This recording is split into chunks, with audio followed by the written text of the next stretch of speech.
BJP ಸರ್ಕಾರದ ವಿರುದ್ಧ 40% ಆರೋಪ ಪ್ರಕರಣಕ್ಕೆ ಸಂಬಂಧಪಟ್ಟಂತೆ ಮಾನಹಾನಿ ಪ್ರಕರಣ ರದ್ದು. ಬಿಜೆಪಿ ಸರ್ಕಾರದ ವಿರುದ್ಧ 40% ಆರೋಪ ಪ್ರಕರಣಕ್ಕೆ ಸಂಬಂಧಪಟ್ಟಂತೆ ಮಾನಹಾನಿ ಪ್ರಕರಣ ರದ್ದು ಕೋರಿ ರಾಹುಲ್ ಅರ್ಜಿಯನ್ನ ಸಲ್ಲಿಕೆ ಮಾಡಿದ್ದಾರೆ. ಹಿಂದೆ ಬಿಜೆಪಿ ದಾಖಲು ಮಾಡಿದಂತಹ ಮಾನಹಾನಿ ಪ್ರಕರಣ ರದ್ದು ಕೋರಿ ರಾಹುಲ್ ಅರ್ಜಿಯನ್ನ ಸಲ್ಲಿಸಿದ್ದಾರೆ. ನ್ಯಾಯಮೂರ್ತಿ ಸುನೀಲ್ ದತ್ ಯಾದವ್ ಪೀಠದಲ್ಲಿ ವಿಚಾರಣೆ. ರಾಹುಲ್ ಗಾಂಧಿ ಪರ ವಕೀಲ ಶಶಿಕಿರಣ ಶೆಟ್ಟಿ ವಾದ. ಮಾನಹಾನಿ ಪ್ರಕರಣ ರದ್ದು ಕೋರಿ ರಾಹುಲ್ ಅರ್ಜಿಯನ್ನ ಸಲ್ಲಿಸಿದ್ರು. ಹಿಂದೆ ಬಿಜೆಪಿ ದಾಖಲು ಮಾಡಿತ್ತು ಮಾನಹಾನಿ ಪ್ರಕರಣ. ಹಾಗಾಗಿ ಈಗ ಮಾನಹಾನಿ ಪ್ರಕರಣ ರದ್ದು ಮಾಡುವಂತೆ ರಾಹುಲ್ ಅರ್ಜಿಯನ್ನು ಕೂಡ ಸಲ್ಲಿಸಲಾಗಿದೆ. ಕಾಂಗ್ರೆಸ್ ನಾಯಕ ರಾಹುಲ್ ಗಾಂಧಿಯ ಅರ್ಜಿ ವಿಚಾರಣೆ. ಬಿಜೆಪಿ ಸರ್ಕಾರದ ವಿರುದ್ಧ 40% ಆರೋಪ ಪ್ರಕರಣಕ್ಕೆ ಸಂಬಂಧಪಟ್ಟಂತೆ ಈಗ ಮಾನಹಾನಿಯನ್ನು ರದ್ದು ಮಾಡಬೇಕು ಅಂತ ಹೇಳಿ ರಾಹುಲ್ ಗಾಂಧಿ ಅವರು ಅರ್ಜಿಯನ್ನು ಕೂಡ ಸಲ್ಲಿಕೆ ಮಾಡಲಾಗಿದೆ.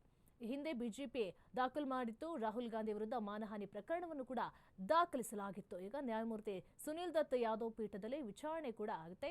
ರಾಹುಲ್ ಗಾಂಧಿ ಪರ ವಕೀಲ ಶಶಿಕಿರಣ್ ಶೆಟ್ಟಿ ವಾದವನ್ನ ಮಂಡಿಸಲಿದ್ದಾರೆ. ಹಿಂದೆ ಬಿಜೆಪಿ ಮಾನಹಾನಿ ಪ್ರಕರಣವನ್ನ ರಾಹುಲ್ ಗಾಂಧಿ ವಿರುದ್ಧ ದಾಖಲು ಮಾಡಲಾಗಿತ್ತು.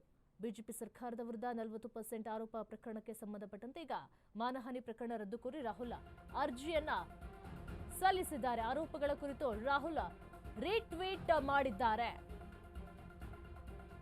ರಾಹುಲ್ ಗಾಂಧಿ ಪರ ವಕೀಲ ಕೆ ಶಶಿಕಿರಣ ಶೆಟ್ಟಿ ವಾದ. ಪತ್ರಿಕೆಗಳಲ್ಲಿ ದೂರುದಾರರ ಹೆಸರು ಉಲ್ಲೇಖವನ್ನ ಮಾಡಲಿಲ್ಲ. ದೂರುದಾರರ ವಿರುದ್ಧ ಯಾವುದೇ ಆರೋಪ ಕೂಡ ಮಾಡಲಿಲ್ಲ. ಸರ್ಕಾರಿ ಅಭಿಯೋಜಕರು ಮಾತ್ರ ದಾವೆಯನ್ನ ಹೂಡಬಹುದು ಅಂತ ಹೇಳಿ ಅವರು ವಾದವನ್ನ ಮಾಡಿದ್ದಾರೆ. ಆರೋಪಗಳ ಕುರಿತು ರಾಹುಲ್ ರೀಟ್ವೀಟ್ ಅನ್ನ ಮಾಡಿದ್ದಾರೆ. ಪತ್ರಿಕೆಗಳಲ್ಲಿ ದೂರುದಾರರ ಹೆಸರನ್ನು ಕೂಡ ಉಲ್ಲೇಖವನ್ನ ಮಾಡಲಿಲ್ಲ. ದೂರುದಾರರ ವಿರುದ್ಧ ಯಾವುದೇ ಆರೋಪವನ್ನು ಕೂಡ ಮಾಡಲಿಲ್ಲ. ಸರ್ಕಾರಿ ಅಭಿಯೋಜಕರು ಮಾತ್ರ ದಾವೆಯನ್ನ ಹೂಡಬಹುದು. ರಾಹುಲ್ ಗಾಂಧಿ ಪರ ವಕೀಲ ಕೆ ಶಶಿಕಿರಣ ಶೆಟ್ಟಿ ವಾದವನ್ನ ಮಂಡಿಸಿದ್ದಾರೆ.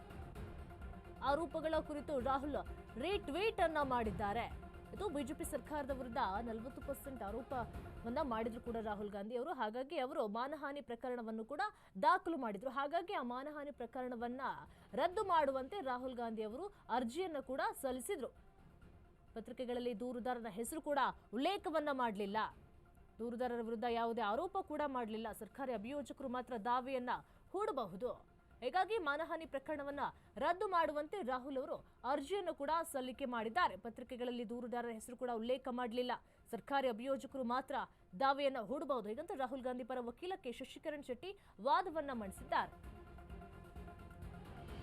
ಬಿಜೆಪಿಯ ಪರ ವಕೀಲ ಎಂ ವಿನೋದ್ ಕುಮಾರ್ ವಾದವನ್ನ ಮಾಡಿದ್ದಾರೆ. ರಾಹುಲ್ ಗಾಂಧಿ ಅವರು ರಾಷ್ಟ್ರೀಯ ಅಧ್ಯಕ್ಷರಾಗಿದ್ರು.